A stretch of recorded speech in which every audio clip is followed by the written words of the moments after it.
रवि और उसका परिवार शहर की भागदौड़ से दूर एक शांत इलाके में रहने के लिए एक नया घर खरीदते हैं।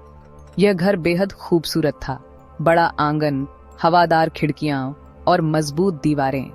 लेकिन इस घर में एक अजीब बात थी। ड्राइंग रूम की एक दीवार हमेशा ठंडी रहती थी, चाहे बाहर कितनी भी गर्मी हो।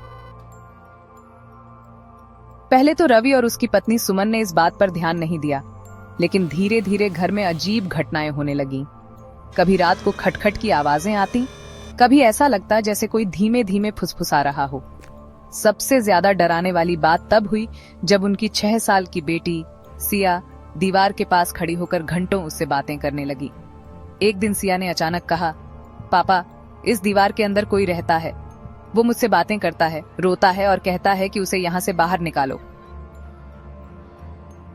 रवि और सुमन ने यह सुनकर एक दूसरे की तरफ देखा।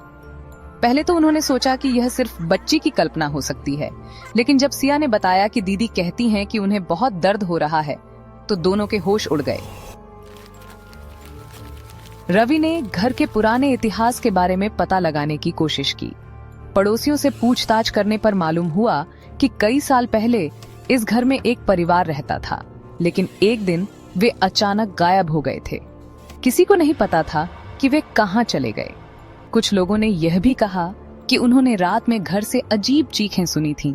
उस रात जब रवि और सुमन सो रहे थे, अचानक उनकी नींद टूट गई। पूरे घर में किसी के चलने की आवाज आ रही थी। रवि ने उठकर देखा तो हॉल की बत्तियां अपने आप जल बुझ रही थीं। तभी अचानक दीवार पर गहरे खरोंच के निशान उभर आए, जैसे कोई अंदर से उसे खुरच रहा हो। अब रवि को यकीन हो गया कि यह कोई मामूली मामला नहीं है। उन्होंने तुरंत एक स्थानीय पुजारी को बुलाया। पुजारी जैसे ही घर में घुसे, उन्होंने कहा, यहाँ बहुत नकारात्मक ऊर्जा है। कोई आत्मा इस घर में बुरी तरह फंसी हुई है। उन्होंने दीवार के पास जाकर मंत्र पढ़ने शुरू किए। जैसे जैसे वे मंत्र पढ़ते गए, दीवार के अंदर से हल्की हल्की सिसकियों की आवाजें आने लगीं। फिर अचानक पुजारी चौंक कर पीछे हट गए और बोले, इस दीवार में किसी की आत्मा कैद है, इसे मुक्त करना होगा। पुजारी ने सुझाव दिया कि दीवार को तोड़ा जाए। रवि ने हिम्मत जुटाई और मजदूरों को बुलाकर दीवार तोड़वाने का फैसला किया। जैसे ही दीवार की ईंटें हटने लगीं, वहां से एक भयंकर बदबू आने लगी। जब दीवार पूरी तरह टूटी तो सबके होश उड़ गए। वहां एक नरकंकाल पड़ा हुआ था। पुलिस को बुलाया गया और जांच शुरू हुई। रिपोर्ट से पता चला कि यह कंकाल एक लड़की का था जो करीब 10 साल पहले मरी थी। जब पुलिस ने घर के पुराने दस्तावेज खंगाले तो पता चला कि यहाँ पहले जो परिवार रहता था, उनकी एक बेटी थी, नेहा। लेकिन उसकी कोई जानकारी नहीं थी कि वह कहाँ गई। आखिरकार सच्चाई सामने आई।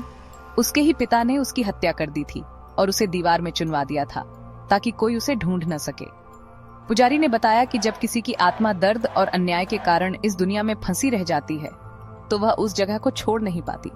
नेहा की आत्मा भी इंसाफ चाहती थी। आखिरकार जब उसके कंकाल को विधि पूर्वक अंतिम संस्कार दिया गया और उसके लिए प्रार्थनाएं की गईं, तो घर में होने वाली अजीब घटनाएं बंद हो गईं।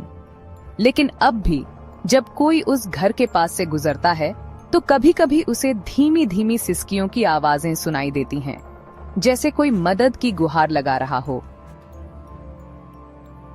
क्या आप कभी ऐसे किसी घर में गए हैं जहां कुछ असामान्य हुआ हो?